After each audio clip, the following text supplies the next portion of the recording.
Good day, viewers, and welcome to Reminiscences.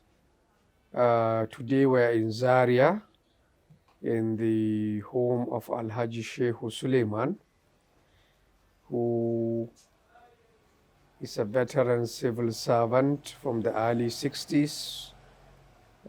His career spans the era of ADOs and DOs, but later on, when the North Central State was created, he now moved in and in Kaduna held several positions. In fact, virtually all the ministries in Kaduna State, he was a permanent secretary, information, finance, land, the whole works, and capped his career as the secretary to the state government during the regime of Colonel Dangiwa Umar. He's now retired in Zaria. He's 86 years old, but as you see, still going fairly strong. So I'd like to welcome you. Thank you very much to the program and ask you to start from the early days, your school here in Zaria. Thank you very much indeed. Yes. Thank you. Well,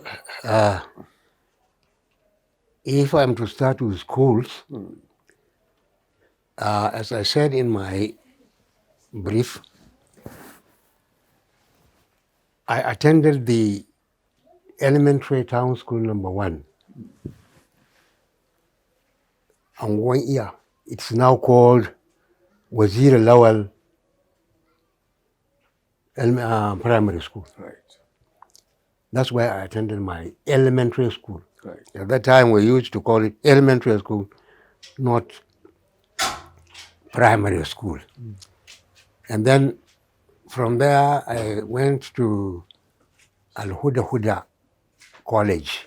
Now, at that time, it was middle school. Middle school at that time was equivalent to senior primary school.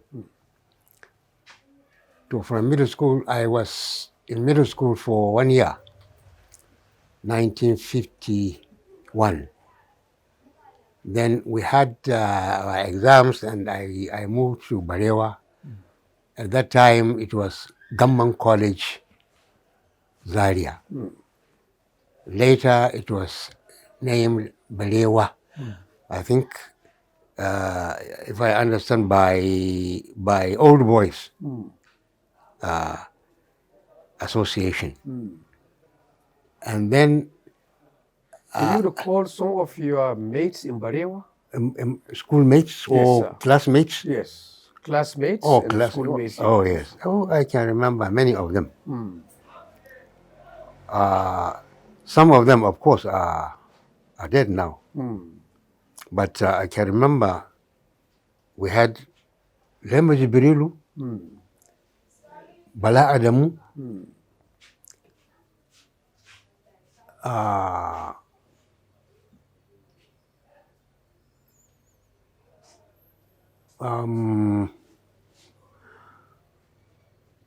Jibril Aminu, that's Amin Song.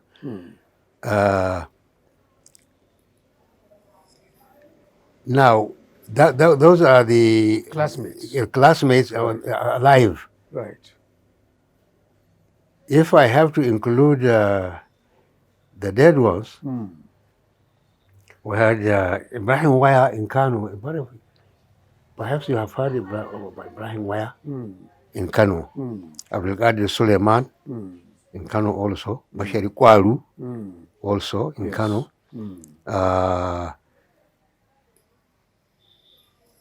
Ambassador Yahya Aliyu, may he rest in peace. Who was here in ABU? Wow. Ambassador Aliyu.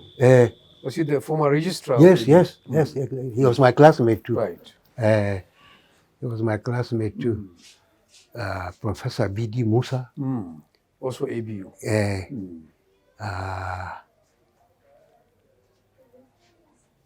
I can remember those ones.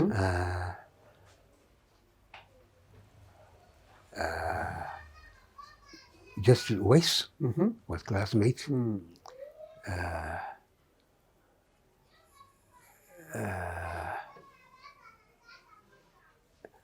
And then the dead ones, of course, had Are you in touch with some of his classmates? Is it, or is this? some of them. Yes. Yes. Mm. I sometimes get in touch with them. Mm. Some like Lema Jibrilu. Mm. Muhammad Uwais, we always send greetings through other mates Mm. whom we met. Mm. Yeah.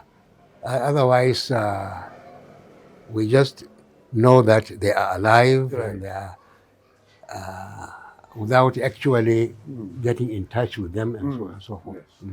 So what happened after Baliwa? After Balewa, Mm.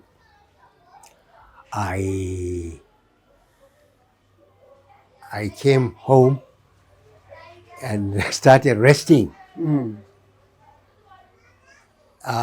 And then Did you get married at that point? Is that what you mean by resting?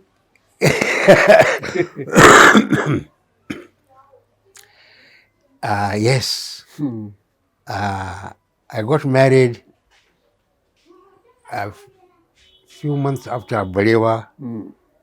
I passed Balewa in 1957 or 67.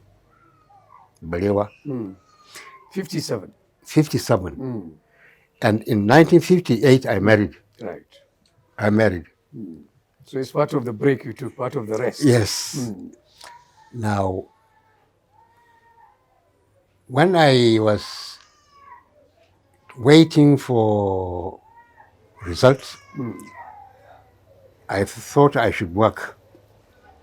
So I applied to the native authority In Zaria. in Zaria that I wanted a job. At that time, the DO in charge of courts, the judiciary, was Mala Haruna Godoli, who later became Wazirin Fika, and later he died. So when he saw my application, he quickly grabbed me and said, "Come, I'm looking for somebody like you. Let's go on tour." We went on tour, instruction to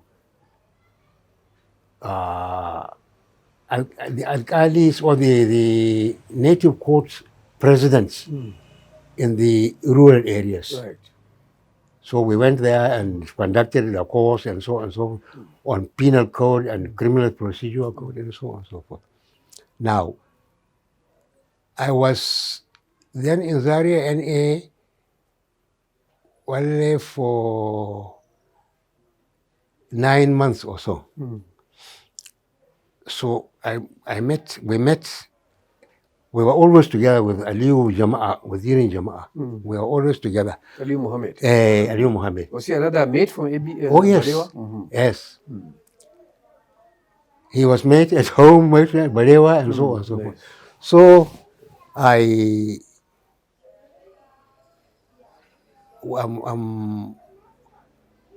the DO in charge of finance, because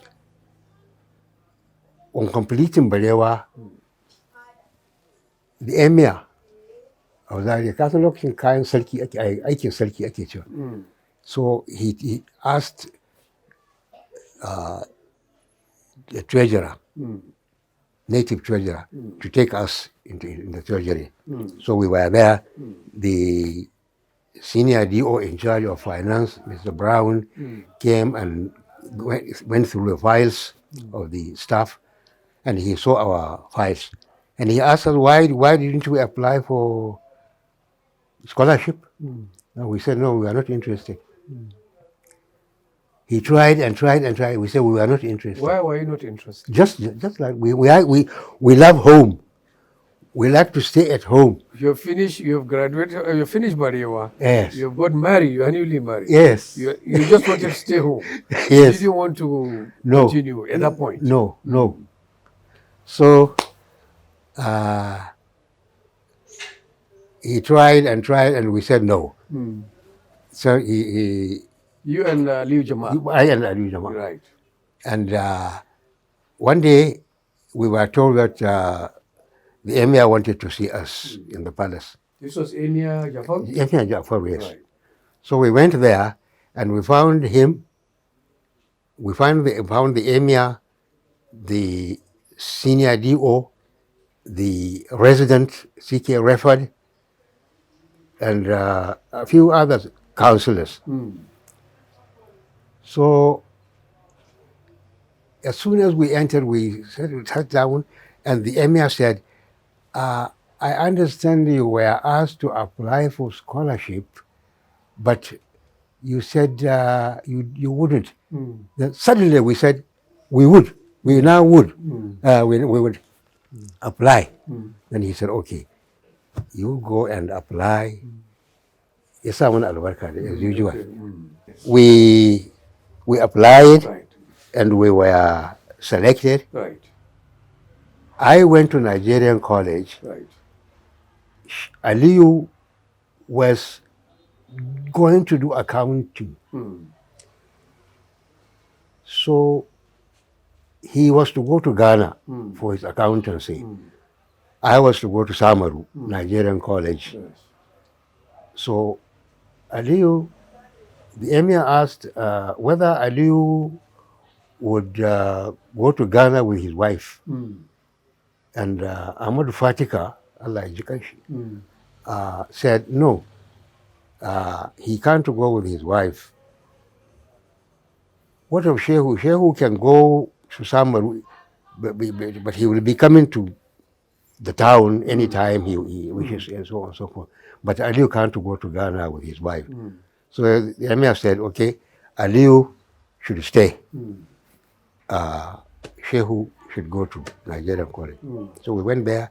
I was to do advanced level, Mm. leading to a degree in administration. Mm. After I did 1 year, I met one MD Bello. Mm. He was regarded by us as an elder brother, but he was a junior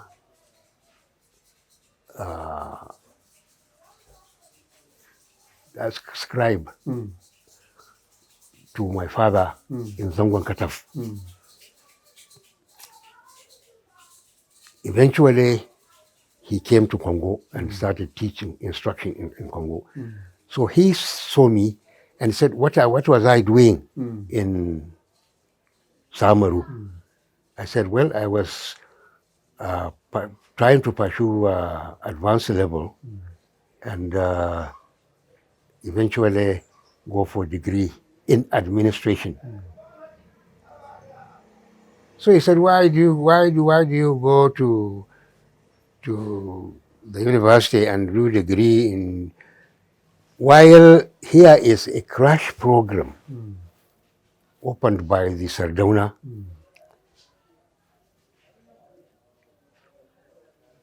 9 months.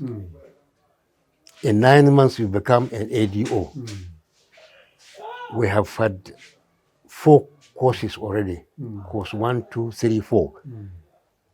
The next one is course 5. Why don't you go for that? I said, well, they will not take me. He said, why? Why not? I said, because I'm too small. He said, no, don't worry about that. I said, Muhammadu Carpenter, I was told, Muhammadu Carpenter applied to go for ADO course, but he was told he was too small. So I thought I should also be too small. Because of age, right? Because of age. Right. Exactly. So he said, no, don't worry about it. Just apply.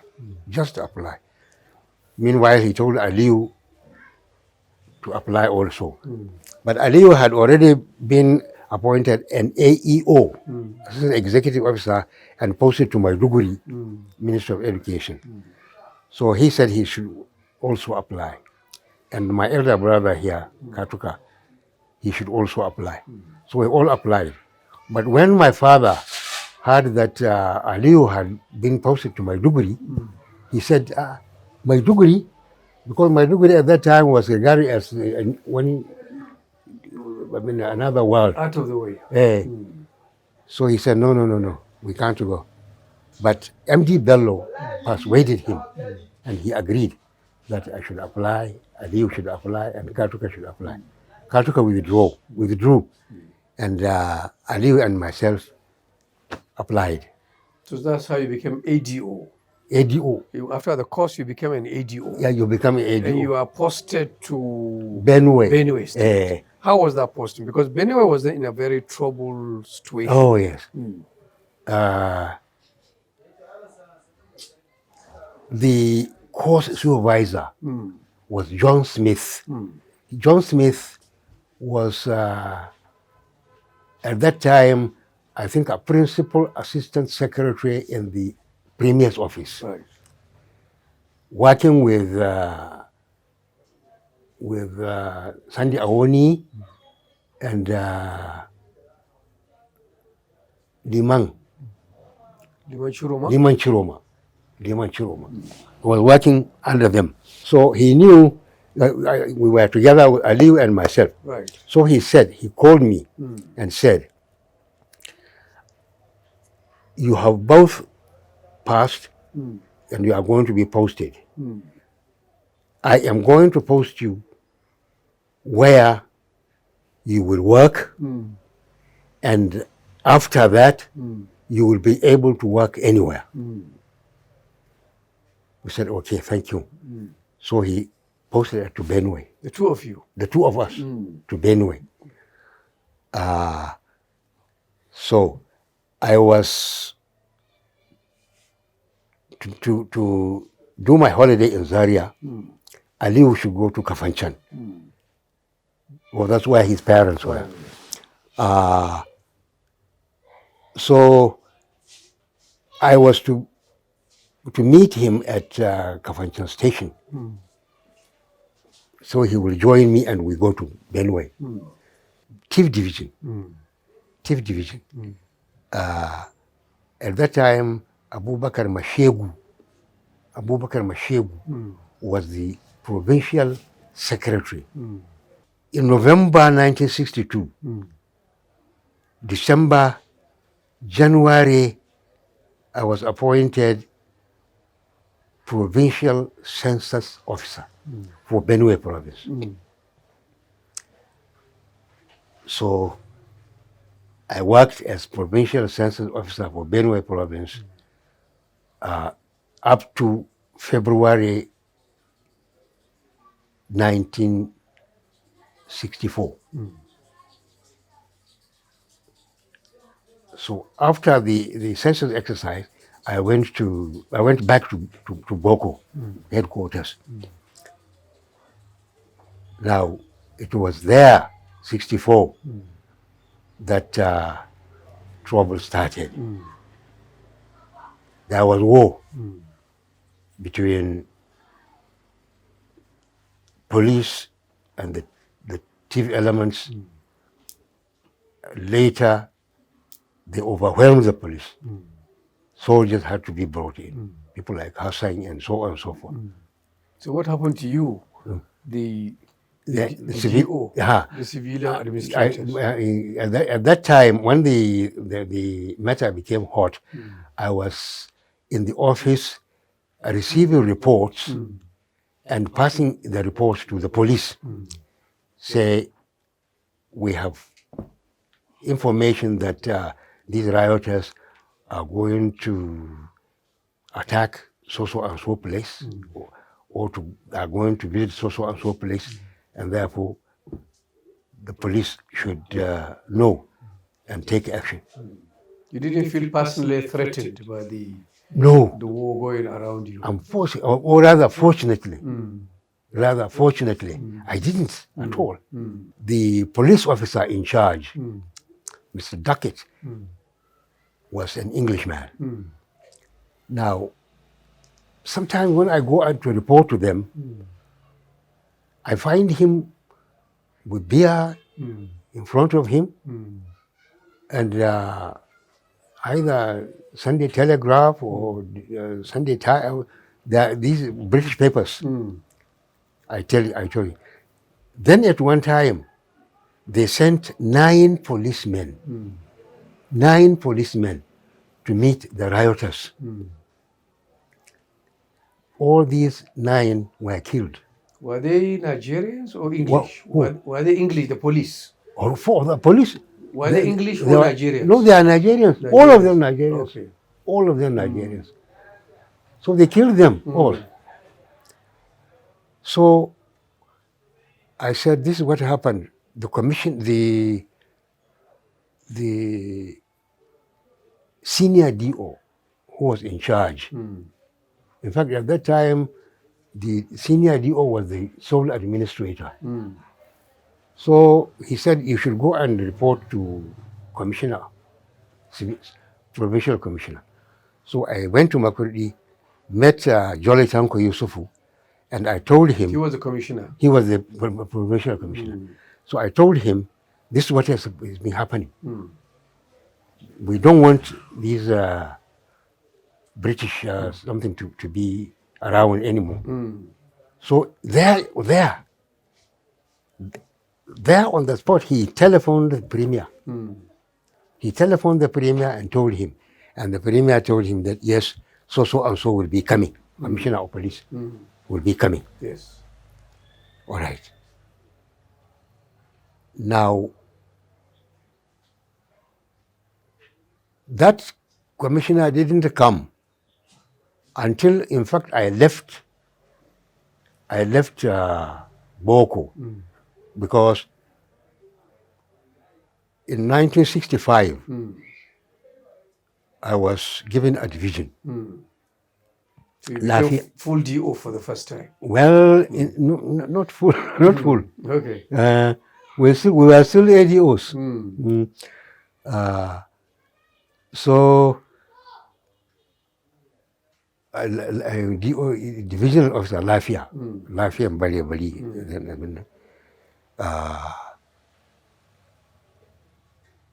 So I was there for a few months. Then I was posted back to Makurdi or Tiv Division, in fact.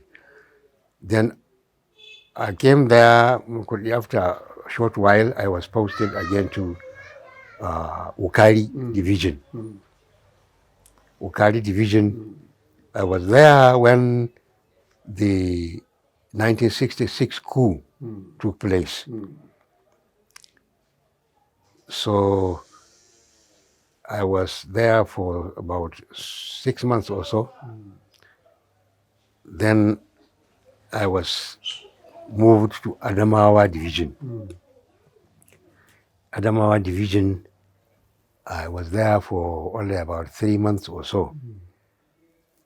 Something happened in Muri Division, and I was the resident was forced to send me to Muri Division, and that was the time Ahmed Al-Ghazali was to go on leave, and I think there was a crisis over the appointment of the emir. Emir? The emir of Muri. Oh. Was that the period you were posted to that division? That was after. After I was posted to Muri Division.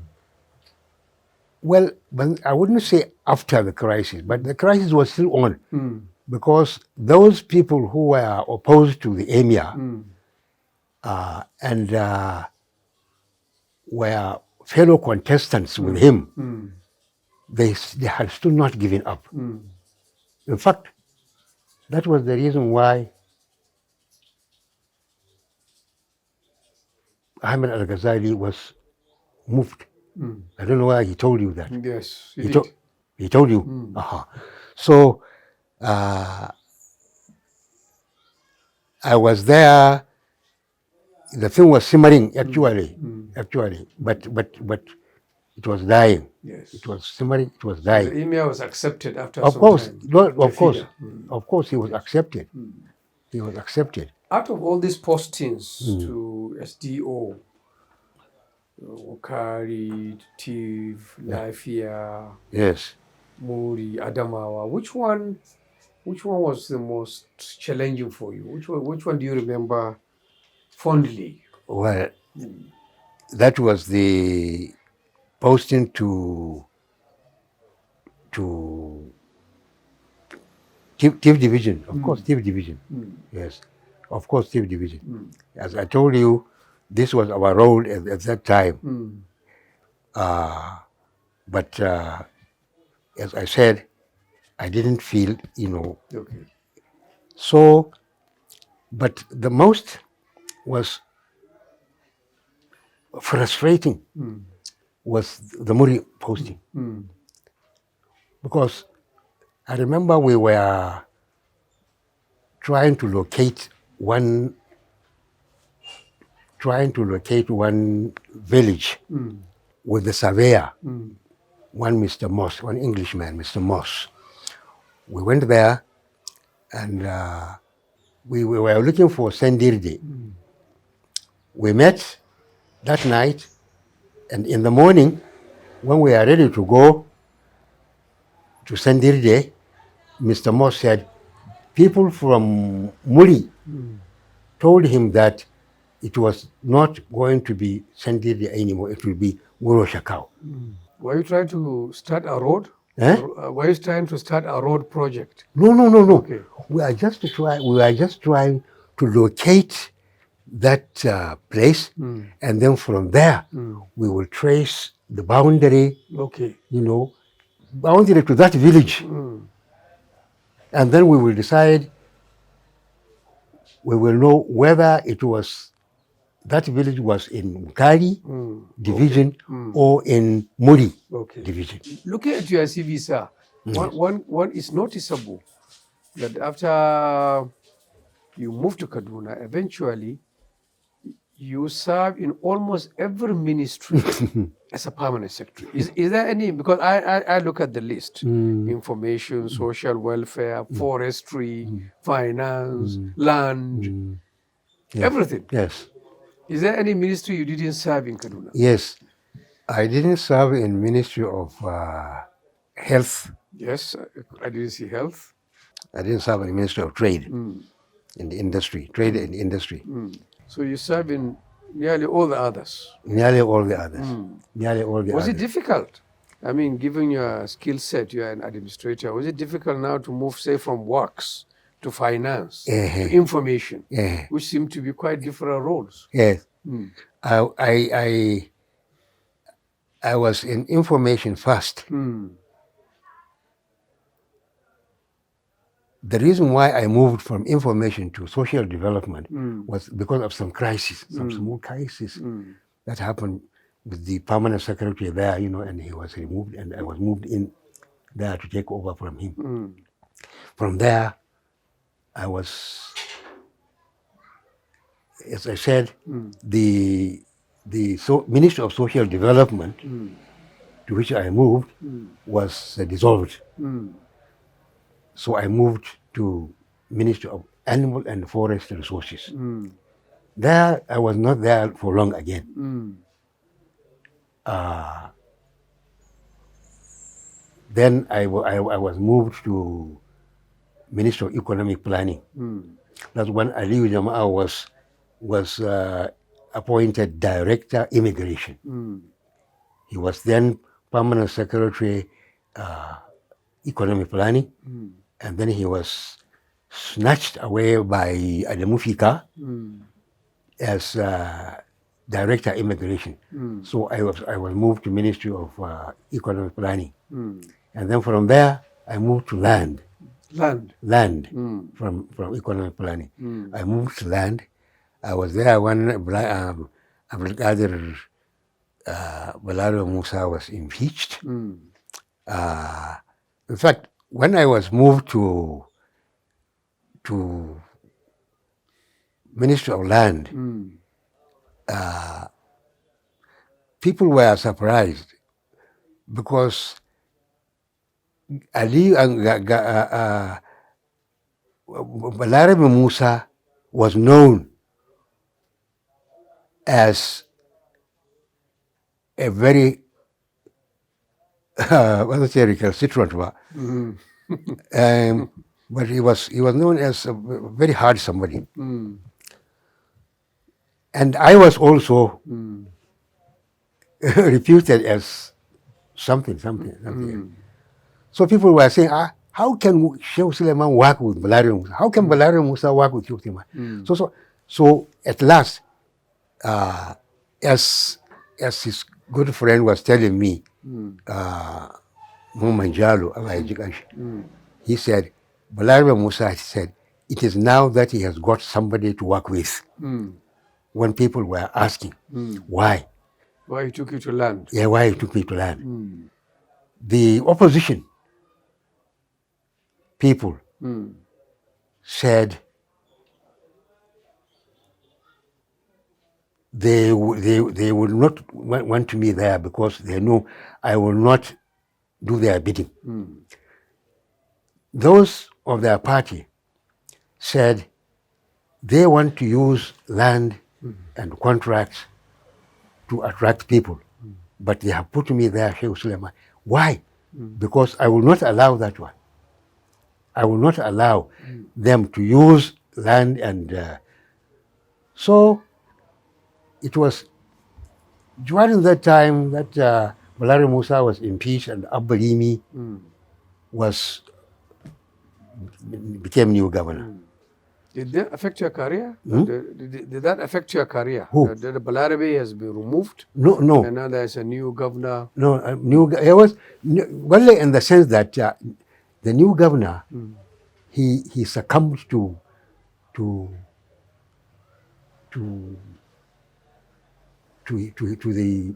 his party, who said they didn't want me there.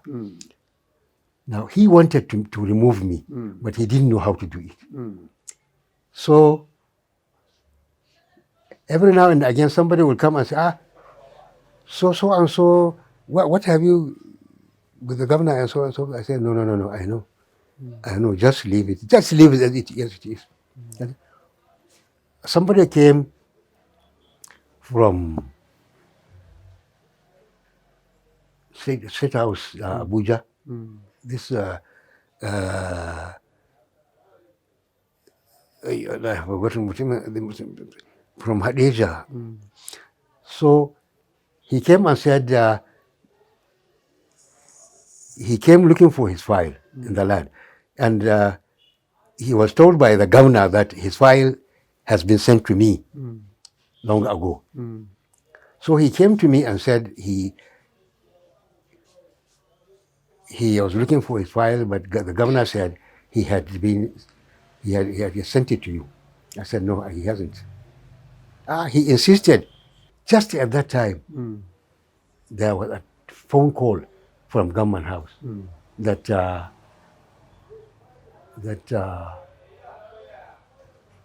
some files, the governor has finished with some files, and we should come and collect it. So my secretary said she wanted to use my car and go and bring the files.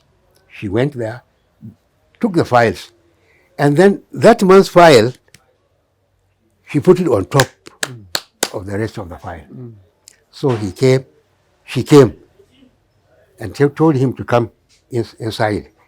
He came, and she put the files in front of him and picked his own and said, here is your file. Then he said, what kind of work are you doing here in I said, look, it's not your business. Back home. So, you see, this kind of thing, Abbalimi tried several times to remove me, but he didn't know. There was a time when members of his party, went to him and said, you have put Sheikh Suleiman there. Why? You have never put somebody. Why should he? So when he removed me, the people from Zaria came to him and said, why did you remove Shehu Suleman from Ministry of Land and Survey? Because you have never posted somebody from Zaria to that place. Now you have posted him, and you have. So he said no. He said, as long as he is there, you are not going to get what you want. He told them that that's what he told. What was the difficulty? Why did you develop this reputation as somebody who is difficult to work with? I don't know, because sometimes, I say, I call a spade a spade. I call a spade a spade. If I know the truth and I am involved in getting after it, I will tell the truth. No matter whose ox is gored, I will say exactly how it is. What gives you this courage? Huh? What gives you this courage? I don't know what that. Do you think this kind of attitude is the only way we can tackle corruption in the civil service? Well, it's one of the ways. One of the ways. Yeah, but not the only way, but one of the ways we can tackle corruption in the civil service. How did you deal with the problem of corruption yourself in your own these roles you played? In the roles, especially being permanent secretary land.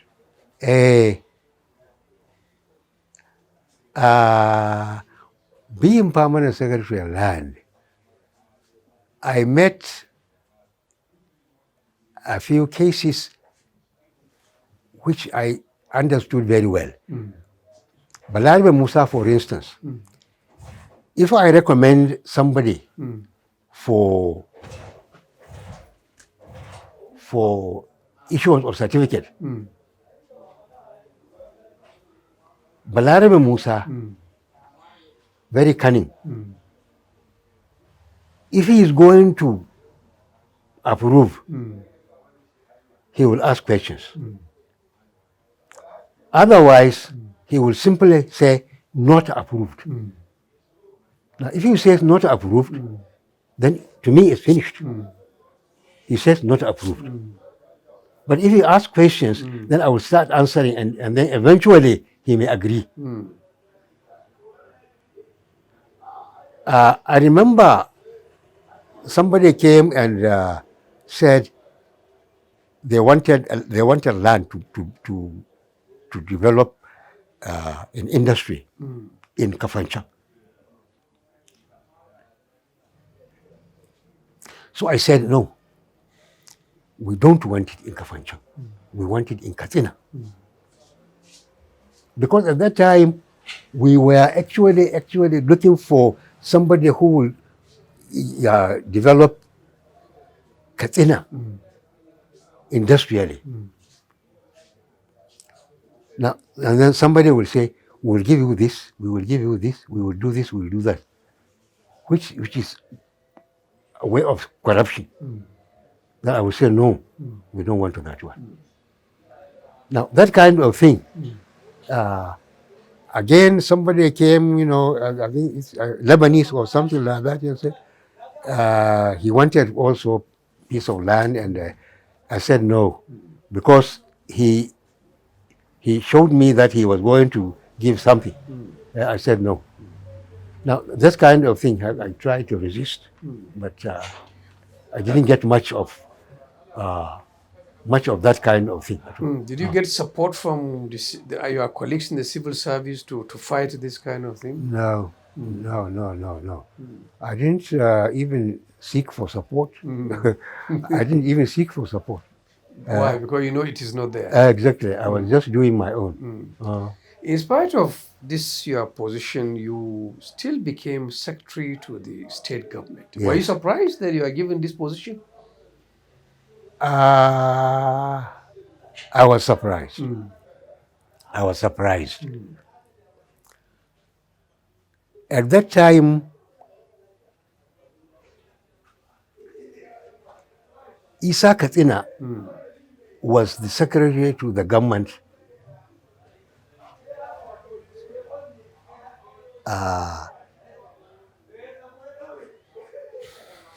So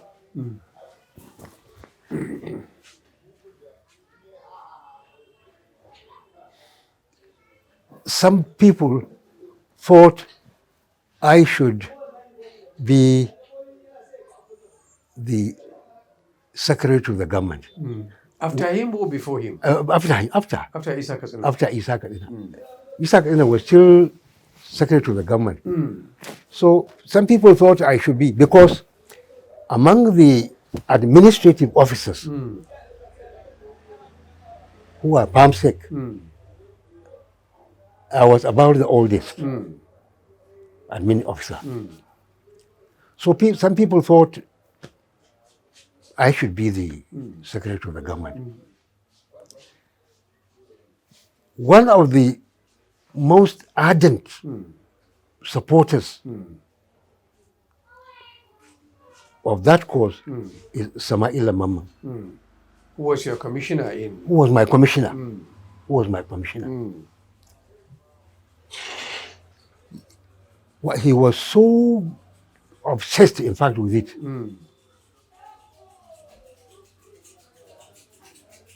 But I never told anybody or showed any interest to anybody about becoming SMG or some.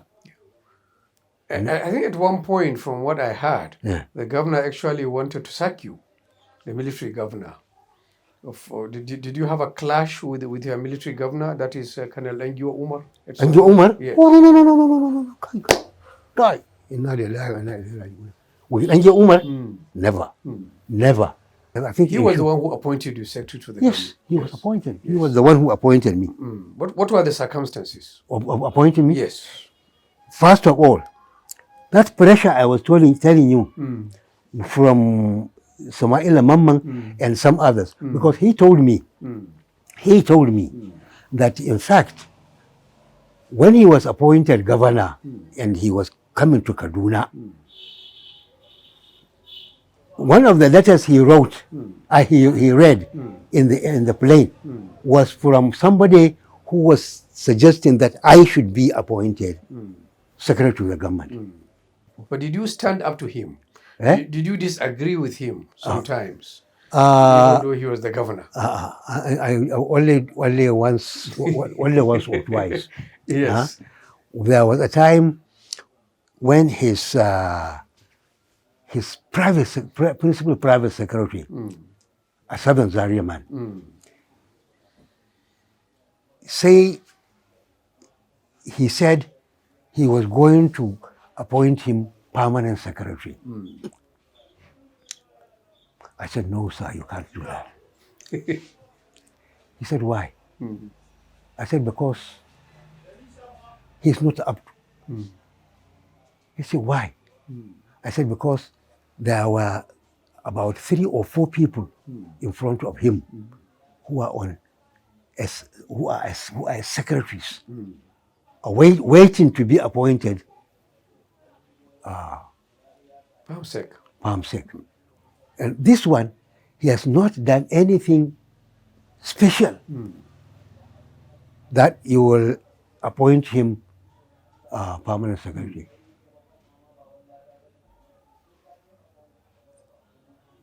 In the end, I told him, it is the tradition.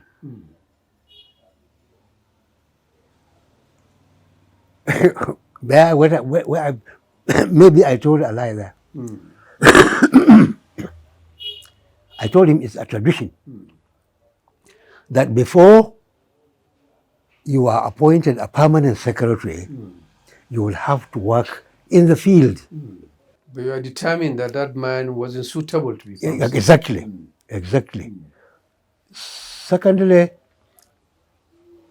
there was a time he put somebody as chairman I said, no, you can't put him as chairman. Then we argued. I said, this is what he's going to be like. Kaka, kaka, kaka. So he had the upper hand, and he appointed him. He overruled you. Yeah, he overruled me. When you finished as the SMG, Yes. that was the end of your career as in Yes. civil service. Yes. Were you really comfortable enough to retire at that point? No. Because there was a circular, or circular. One Babangida issued in 1988 and said all permanent secretaries should assume the title Director General. If you are prepared to accept Director General, okay, then you accept Director General. If you don't, then you remain Director. Yeah, Director. So already at that time I was appointed. I was also SMG at that time. I was SMG. Yes. So in fact, I am supposed to have been removed 1988. Up to the time I left the SMG's position, that circular was still extant.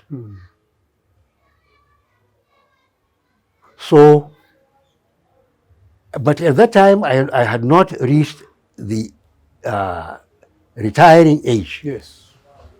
I had not reached 35 years. So I was retired. Like, it wasn't voluntary retirement. No. Okay, you haven't reached the age of retirement. I had not reached the age. The government after Dengiwa retired you. Right. Not Dengiwa. After. Huh? After him. After him. Yes. So that was the end of your career. A vacancy has arisen in the Federal Civil Service Commission. One commissioner is leaving. Are you interested in replacing him? I said, yes, I do. Yeah. He said, okay, I will send, we are now in Abuja, I will send the letter of appointment on Wednesday. I said, thank you very much indeed. Nagodi. Thank you very much indeed. Wednesday, I didn't hear anything, so I went to Lagos. This one, you should take to the Chairman Civil Service Commission. So that's how you went to the... So I went to Federal Civil Service Commission. As a commissioner. As a commissioner, exactly. And now you are fully, since you left the Federal Service Commission, which is a part-time appointment anyway. It was part-time? But part-time, never. You were in Lagos for the job? I was in Lagos, then we moved to Abuja. Right. Okay. So since you retired, what have you been doing back in Zaria? Nothing. Nothing. Are you content with your pension? Is enough to... Of course not. Going? Of course not. Of course, in fact, they reduced the pension. My pension was 89,000 kaji per annum. To yanzu sai suka reduce, suka ce wai I was being overpaid, and therefore they have now reduced it to 58,000. So I'm now on 58,000 per annum. Per annum. State pension 28. State pension 28. So altogether about 90 something. Altogether about 90 something. That's all.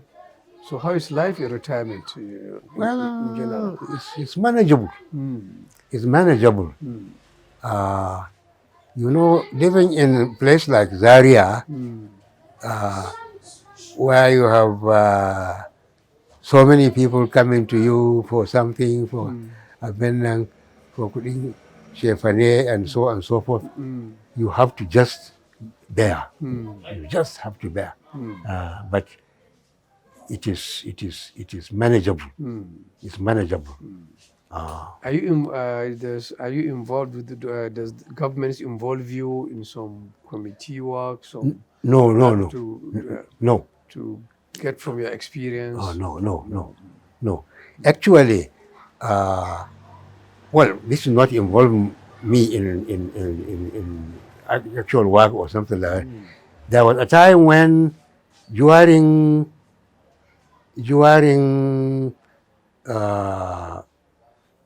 Makarfi's time, some people came and said they were looking, they wanted my CV because they were going to recommend me for honors list.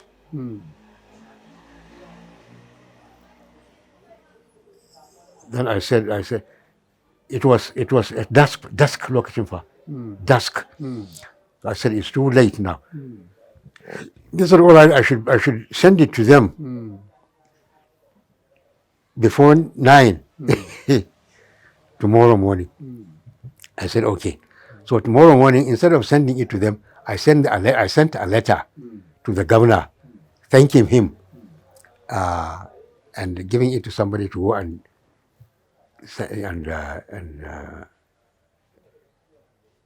give it to the secretary.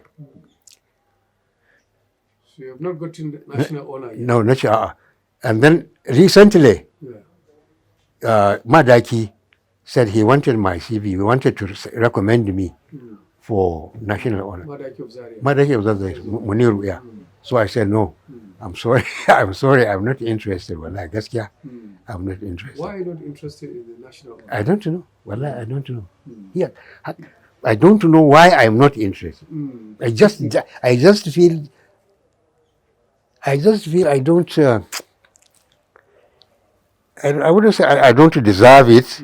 Probably that would be too strong. But I just feel that people who have done more than me should be given this honor. But also people who have done much less than you have been given. You have noticed. But those who have been given or who have done much more should be given. But those I know who have done less have been given. You are also from the traditional ruling family. I believe you have linked to the Jafaru. Yes. He is the elder brother of my father. Yes, but yet you don't have a traditional title. I don't. Here in Zaria. No, why? Well, in the first place,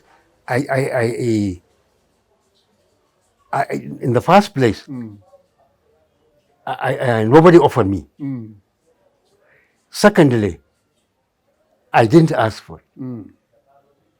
I did not ask for it. I will not ask for it. And nobody offered me. When I came back to Kaduna, the Emir of Zaria thought I was interested. Interested in his position or no.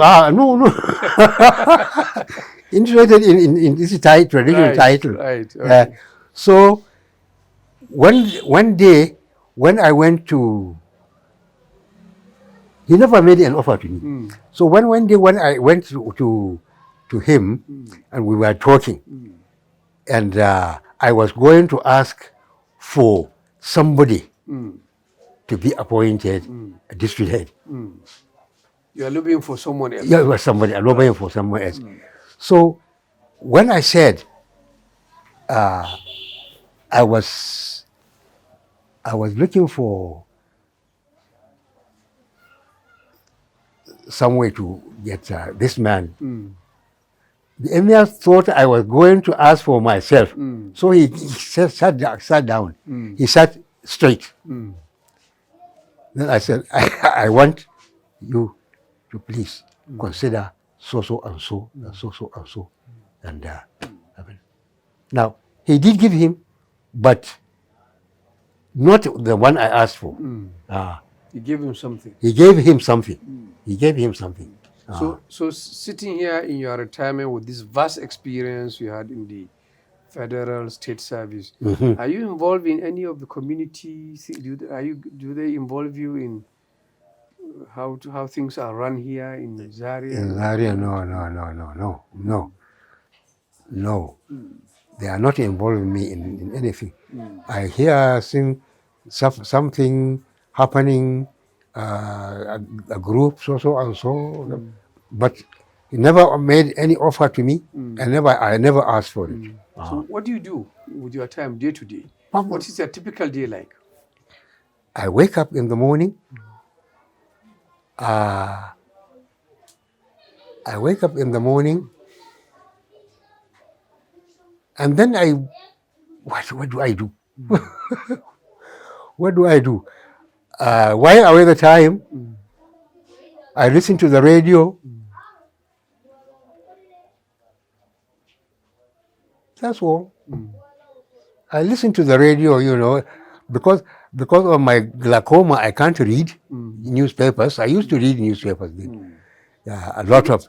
So the health challenge you are facing is mostly the eye, or you have other health challenges? The eye is most. Because at least, I'm sorry to say, at least I'm not able to read my Quran. I'm not able to read. I used to, before the glaucoma set in, I used to read a lot. But since the coming of this glaucoma, I spent about 6 years going to National Eye Center. Wallahi, about 6 years going to National Eye Center. But before they discovered that it was glaucoma, I had already spent 4 years or 5 years before they knew it was glaucoma. You see? So when we learned it was glaucoma, then I stopped. I couldn't read. Yeah. I couldn't read. How is family life for you? Well, it's okay. It's okay. At this moment, we have my wife, Abdullah here, who is an applicant, Zainab, who is working with the Mugammasawaba Hospital. 4 of us, we make up the family. The family. Rather small. Yeah, rather small. Right. But there are others hanging on. Others hanging on around with some orphans, and so on, and so on, so forth. Yes. Shehu Suleman, I must thank you on behalf of our viewers for really giving us a glimpse into a very long, and I would say a very well-lived life. And I wish you more time and health to continue contributing to our country. Thank you very much. Viewers, thank you for staying with us in this episode of Reminiscences. Until we meet again, goodbye.